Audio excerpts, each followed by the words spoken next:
This video will be on a bullshit Forbes article, and the article was by Harry Binswanger.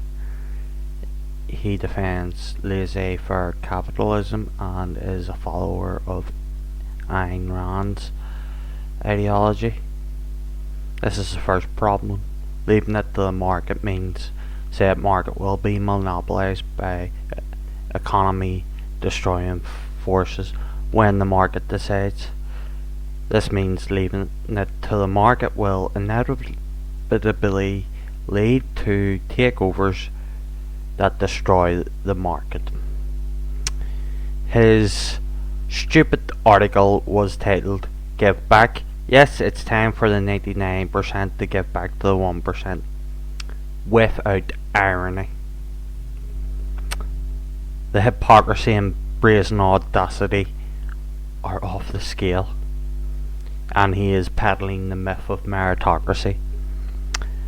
This subnormal wants you to believe that the 6 wealthiest plutocrats worked harder than the poorest half of the world's population.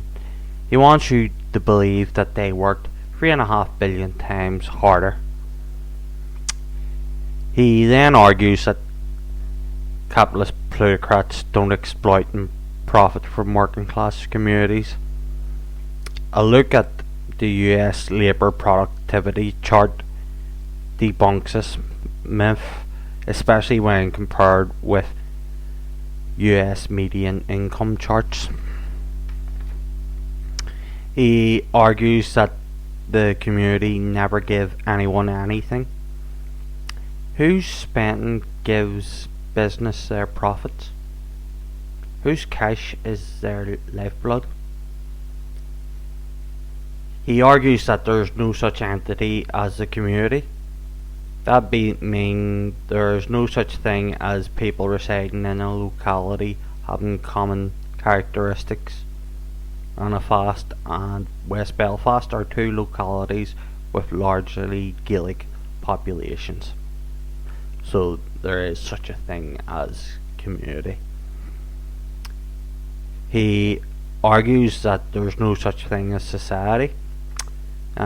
This is the old, stupid, old Thatcherite argument. That would mean that there is no accumulation of people living in an ordered community. Hamlets, villages, towns, cities and states exist. They are not mere social constructs or figments of people's imaginations. So society does exist. He then argues that nations don't exist. So he believes that people with certain common ancestry, common history, common culture and language don't inhabit common areas and territories. Has he ever looked at a world atlas? He then argues that all proper human interactions are win-win. And this is a non sequitur and ignores that laissez-faire capitalism allows the trade of human beings as slaves. The procurer may be satisfied, and so may the seller, but the person being traded certainly is not satisfied. He argues that Steve Jobs did not exploit people, however Apple benefited from slave labour. The slaves did not decide to engage in said interactions. So that debunks both Harry Binswanger and Ben Shapiro's bovine excrement argument that capitalism is voluntary.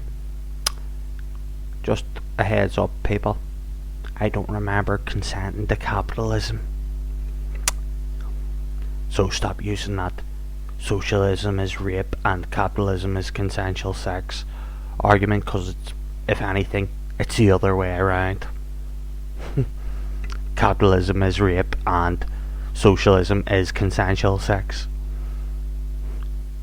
because one is a consensual interaction whereas the other one is just an imposition. The capitalism being the imposition.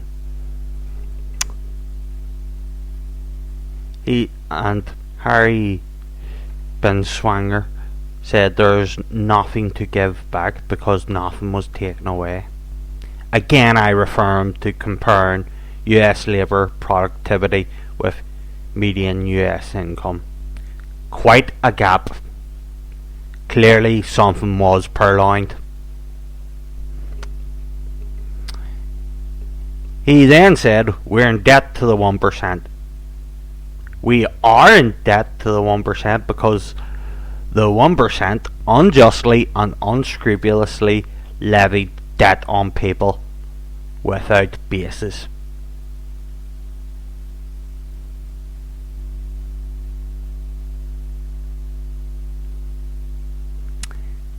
He then argues that millionaires shouldn't be taxed. Not people struggling to make ends meet or anyone who needs help, but people who have already got unearned privilege and ill-gotten loot. And I just want to ask, is this idiot not aware of logic and morality? And one of the most ridiculous arguments he makes is saying Lloyd Blankfein has done more for humanity than Mother Teresa. Is Harry Binswanger serious? Does he really want people to punch his face in? Because he's going the right way about it if he does.